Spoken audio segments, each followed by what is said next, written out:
Hello, D-Rock here. Welcome to the channel. Today I'm hunting for some rock art, more specifically a petroglyph that depicts a human-like figure that has 6 fingers. And what that means is that in this particular geographical area during prehistoric times, people might have been worshiping polydactyl individuals or associating a type of divinity with an individual that had 6 fingers. What's even more interesting is this is a type of exaltation that may have occurred in southwestern Utah all the way down to southeastern Mexico. All right, well, join me. Let's go have a look. Come on, peace.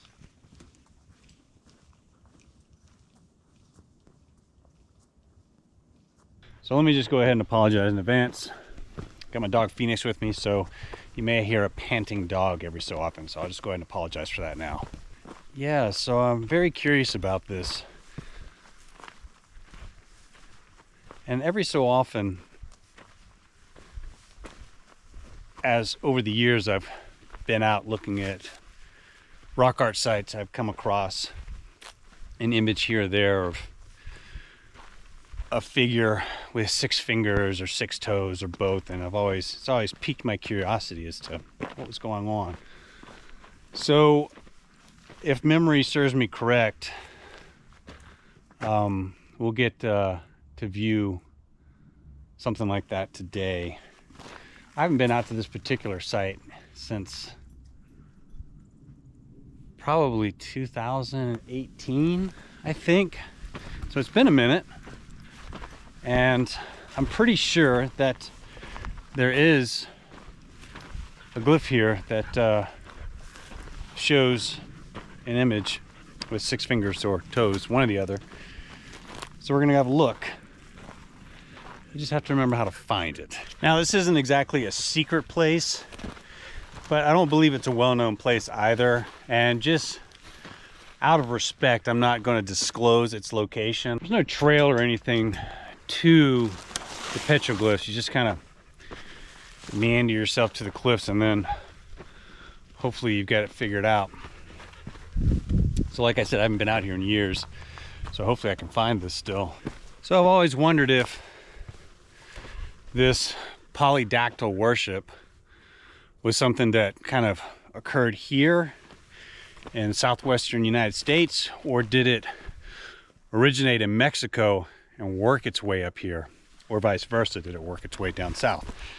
You know, lots of questions, lots and lots of questions of what was happening out here in prehistoric North America. And after spending quite a bit of time in Mexico, visiting lots of sites, I spent like years photographing sites from Copan, Honduras, all the way to Teotihuacan. And I've always just been fascinated with the cultures of Mesoamerica and even the southwestern United States. I think it's just vast and just awesome. So, and it's a big mystery too, you know, because there's not much knowledge about it. So it's always something that's intrigued me, and this is one aspect of it. Polydactyl worship, or polydactyly, 6 fingers, 6 toes.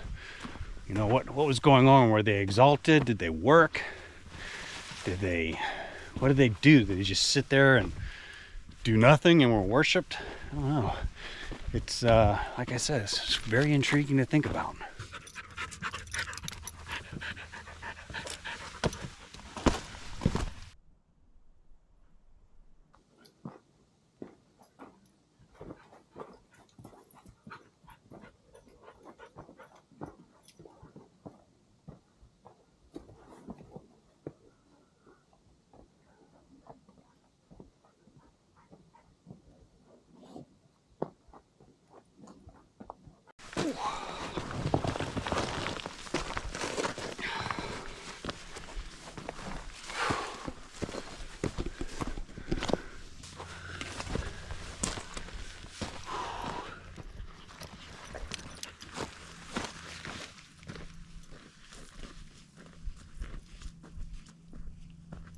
feel like I'm in the right area.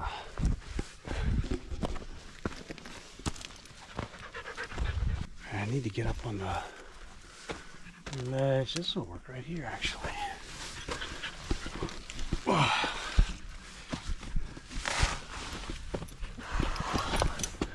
You can get up that. Go on. I'm going to show you how. All right, now the question is, which way? So polydactyl worship goes as far south as Palenque, Mexico. I guess there were some discoveries there of that type of exaltation. And I've been to Palenque a couple times. It's magnificent. It's an incredible place to visit and you know, think about things. So I've always wondered if there at the time six-fingered or six-toed individuals were worshipped down there, and they were worshipped up here in the Southwest, Arizona, New Mexico, Utah. I mean, it obviously originated somewhere. So, you know, it's something to think about. And I think I need to go actually the other direction. So why am I so curious about it? Well, no reason in particular, just simply my own curiosity.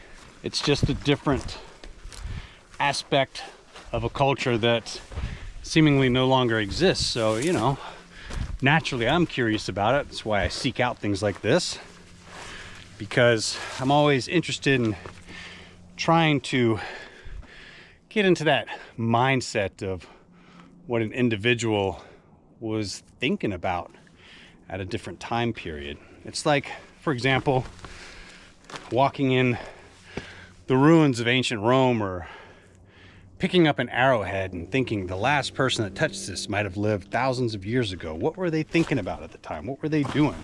What were their lives like? It's all these questions, and you know, it's fun. So the real purpose of today is just to show an example of a six-fingered deity, because I'm to the conclusion that if they weren't being worshipped or praised or anything of that nature, then more than likely they wouldn't have been represented on ancient rock art. Yeah.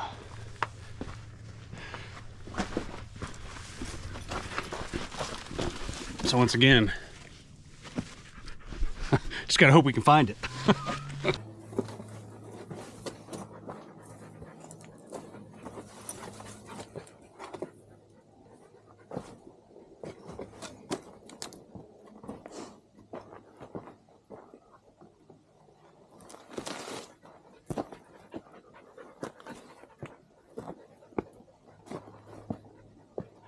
And I shouldn't have to say this, but I'm going to anyway, in case you are visiting rock art sites. They need to be treated with the utmost respect. I mean, it's a window to the past. It's history and it's culturally significant. So I think any individual or individuals that come out to places like this should treat the area with the utmost respect. That being said, proceeding on. Well, I've struck out thus far. I'm gonna cross this area.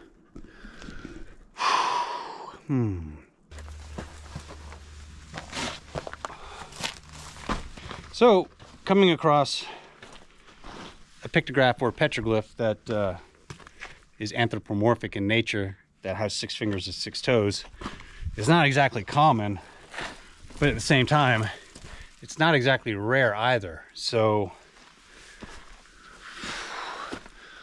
were there that many individuals wandering around with 6 fingers and 6 toes at that time period?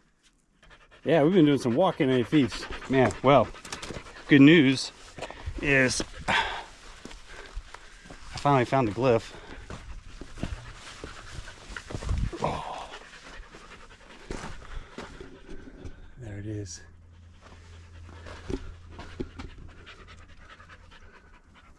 One glyph. So that's pretty cool. Now that's an anthropomorphic design, your classic stick figure. What's interesting is that was all in shade, and then the sun slowly bringing that shadow back as it rotates, if that makes any sense. But there's one glyph, when there's one other one. Oh nope, we got another one, very faint. Look at that. So that's pretty old, weathered, if you will. That's obviously probably an anthropomorphic form as well. I'm not touching these, by the way, but we're onto something. So that's good. We finally located, because we've been walking this cliff wall for a ways now.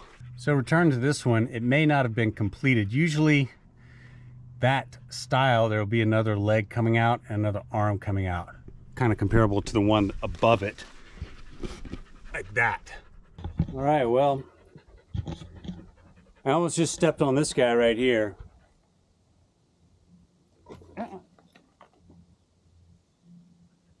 He's warming himself up. He didn't buzz me, but they're out and about, and I don't like that. It's just because I got a dog with me. All right, I have not found what I'm looking for, and almost stepping on the rattlesnake just spooked me, so I think I'm too far. I'm gonna have to do some backtracking. Snap. And I'm getting a little, there's one rattlesnake, there's gonna be another one, and it's warming up, so they're gonna get active here, like in the very, very near future.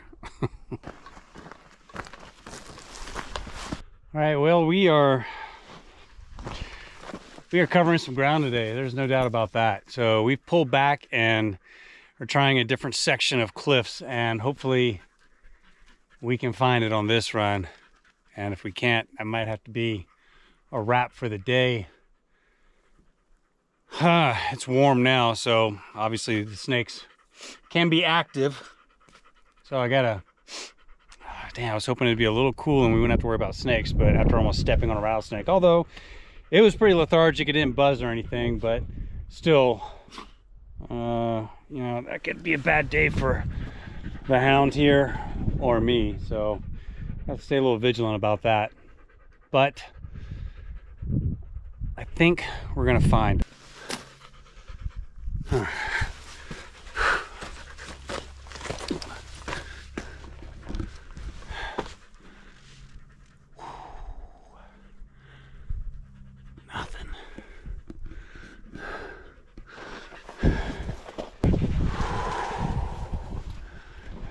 Feeling pretty good about this. I said that last time. I feel like I'm so close. Something. Good news. I found some right here. We're on it. We're on it. Look at those. All right, I don't know if the camera's picking this up too well, but there's the crack that runs right here, and there's some really cool glyphs right there. Very nice. So there's some very unique looking petroglyphs right there. The camera's not going to pick them up from my, that's like 15 feet up from here. So it must have had a ladder. This is good news because I think we're on it. Oh, we're on it. Yeah, we are definitely on it. Oh yeah, there's more right here. Up in the desert varnish. So these are located right here. And once again, I'm not so sure the camera's picking them up. I can't get up there to get a close-up of them. But rest assured, they are ancient. They're weathered, heavily weathered. So those have been up there for millennium. Like probably I don't know, 1,000 years. I'm not a professional. That's just a guesstimation. I'm just saying that due to how weathered they are. And maybe you can get another view of this one on the crack here from a different angle where my finger's kind of pointing at. If not, apologies, but they're just so high up. So they either had ladders or there was material here they could stand on to get that high, and over time it's washed away or fell away. Oh, okay. I found my panel. This is a part of the piece de resistance. Oh, just incredible. Here we go.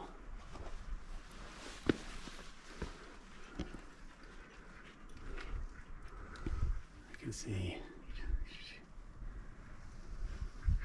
These are ancient as well. They're heavily weathered. Heavily weathered. Look at this. And there's an impeccable spiral right up here. Got a giant footprint right there. 1, 2, 3, 4, 5. 5 digits. Snap. Thought we'd have a six digit here. Well, we're not done yet. But this is some amazing. This type of, it's what's crazy about this type of artwork right here, this panel, this style, is if you go into an area called Snake Gulch, which is in northern Arizona, which is almost 100 miles away from here, this style is what you'll find in Snake Gulch. And they call that style the basket maker. And it's old, really old. I bring this up because it's what's intriguing is that you'll see the same artwork on a panel like this, and then hundreds of miles away, 100 miles, a couple hundred miles away, you'll see the same artwork in a different panel in a different geographic area. So what I've been thinking is just that it's not the same person wandering around. Maybe it is, but I think they were just people that were trained to do this specific style art. That way it could cover so much ground because it's all over the Southwest. I don't know, I could be wrong. I'm just thinking out loud here, but it's one of the things that I think about when I'm just like, how is this the same, like the fat man glyph here? Like that, for example. That's very common out here, southern Utah, northern Arizona. You get more examples of the fat man and this like archaic style zoomorphic figure here. Then you come down, you get a different style here. I don't know. It's just really interesting, and it's really thought-provoking. That is very interesting. And if you want to see something even more interesting, just above this, look at that one. That's a figure with 2 heads. And you got a figure with the headdress here.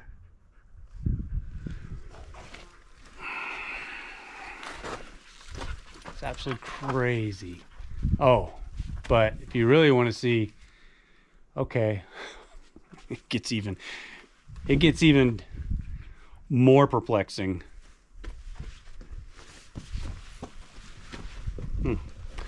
My balance here. Whoa.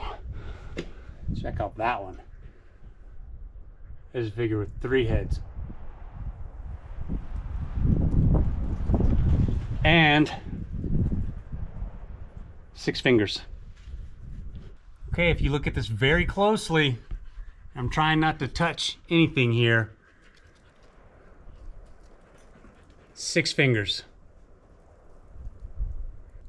3 heads. 6 fingers.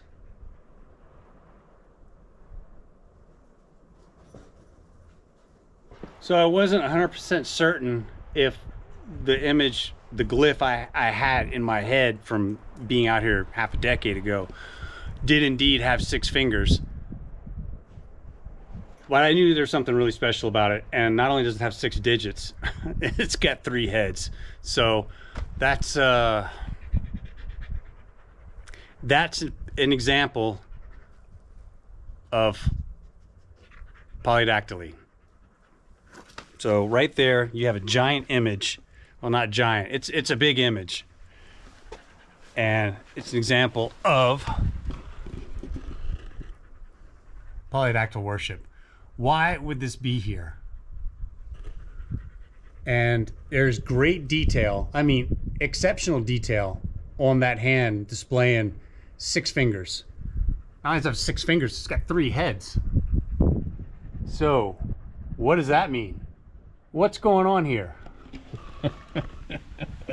I mean, if you want to think about something, think about what to make of that. That's just absolutely completely trippy, and it's ancient.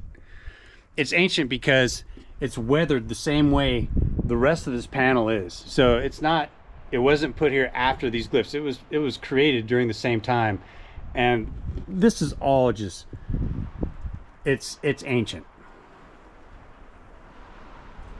And the whole wall is covered. It's just incredible. So moving on from that panel here and this panel that has the image of the polydactyl figure, we're going to move over to this. Look at this.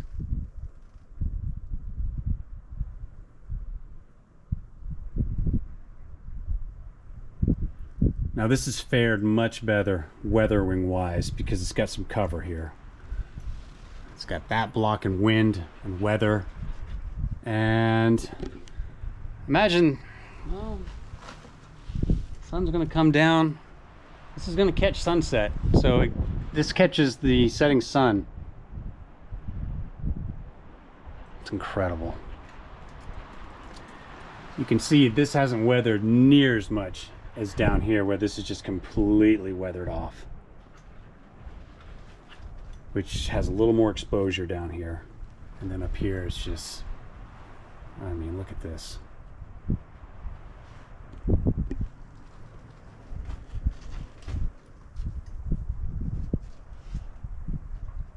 And another sad example of the weathering is you go up here to the panel here with the figure, and then you come down, you can see that it's just almost wasted away. Sorry, my shadow's getting in the way here, but I don't know, sometimes the camera can see it a little bit better than the eye can. You back up a little and get the scope of this.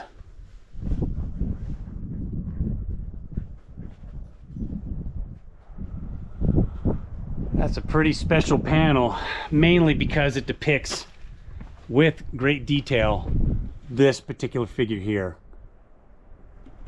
Just, hey.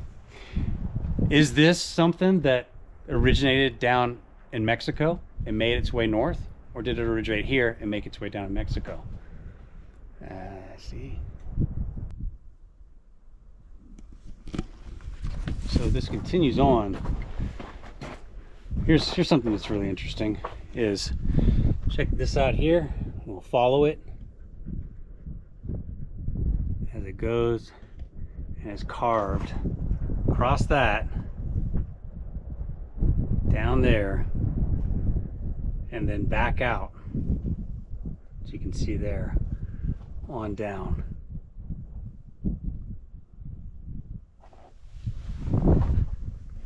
It's actually carved back in there. And this panel goes down all the way to the bottom.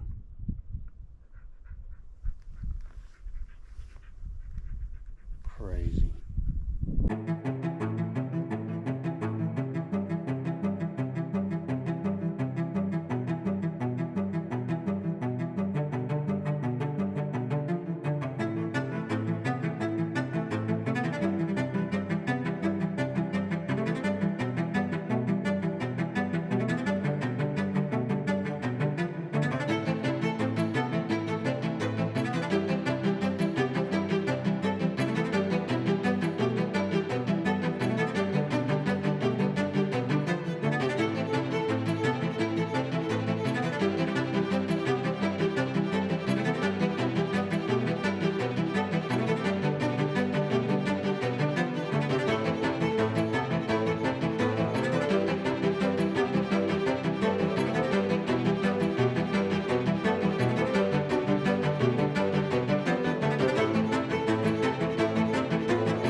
All right, well, thanks for joining me on this journey. I'm gonna wrap things up here and we're gonna head on out of here. Hopefully we don't step on a rattlesnake getting out, but definitely deserves some contemplation here. And also, what is up with the 6-finger, 6-toe worship? What's going on there? Who knows? However, it's very interesting to think about. Very interesting to think that maybe something spans such a great distance from southern Utah all the way down to southeastern Mexico. Stranger things have happened in the world, that's for sure. As always, folks, thank you very much for watching. If you're new to the channel, please consider subscribing. That helps us out tremendously. We've got lots more content on the way because there's no end to mysteries and secrets out here, is there? Stay safe, folks. We'll see you next time. D-Rock out. Adios.